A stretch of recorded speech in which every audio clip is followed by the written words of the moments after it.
ভারতবর্ষকে সব থেকে বড় কথা যেটা হয়েছে সেটা হচ্ছে যে 5 ট্রিলিয়ন ইকোনমির দিকে এগিয়ে নিয়ে যাচ্ছে।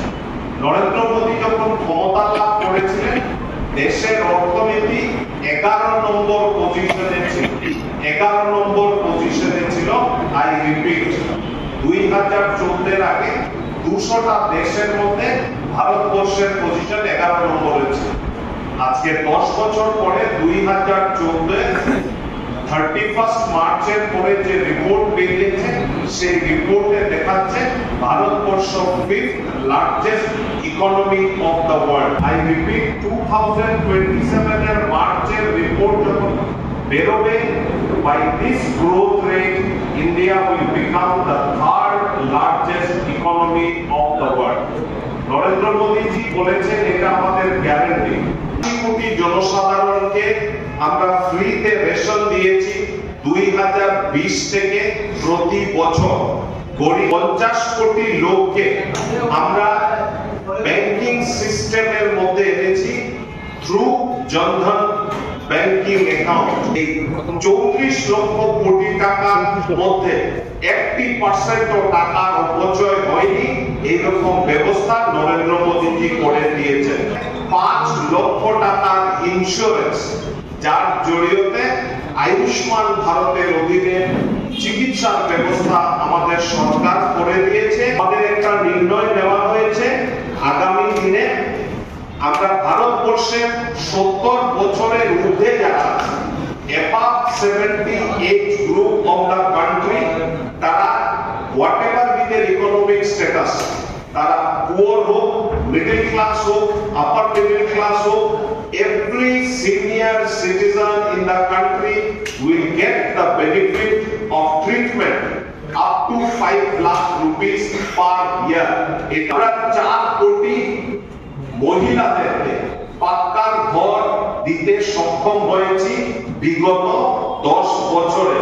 এটা একটা বিশেষ উপলব্ধি। 4 কোটি আমরা 14 কোটি পরিবারকে পানীয় জলের ব্যবস্থা করে দিতে সক্ষম হয়েছি।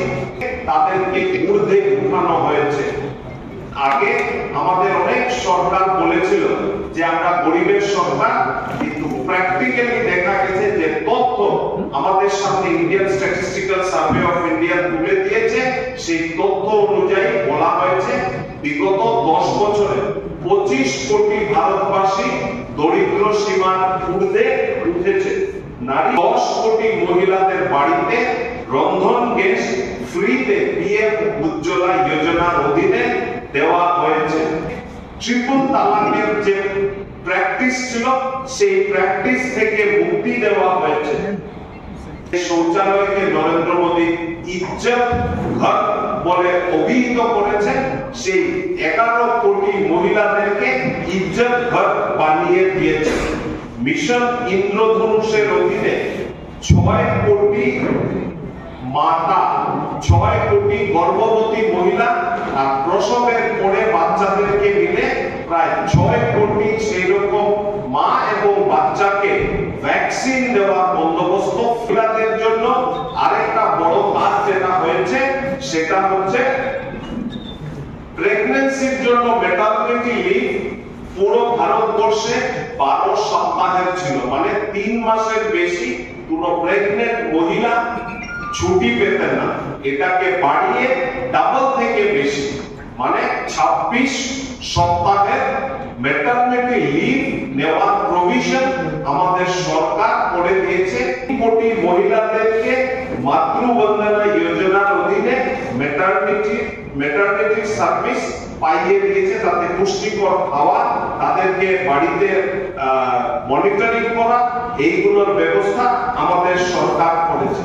আর সব থেকে বড় কাজ যেটা প্রায় 70 কোটি মহিলা ভারতবর্ষে আছে, ভারতবর্ষের আধা পপুলেশন মহিলা। ভারতবর্ষে 142 কোটি লোক আর প্রায় 49% ভারতবর্ষের মহিলা, which means that almost 70 কোটি লোক ভারতবর্ষে মহিলা আছে। তাদের জন্য রাজনৈতিক অধিকার স্থাপন করার অর্থে আগামী দিনে সংসদের লোকসভাতে এবং আমাদের প্রাদেশিক যে বিধানসভাগুলো আছে সেই বিধানসভা এবং কেন্দ্রের লোকসভাতে নারী শক্তি মাতৃ এই বন্দনা অধিনিয়মের যে বিল সেটাকে পাস করে 1/3 রিজার্ভেশন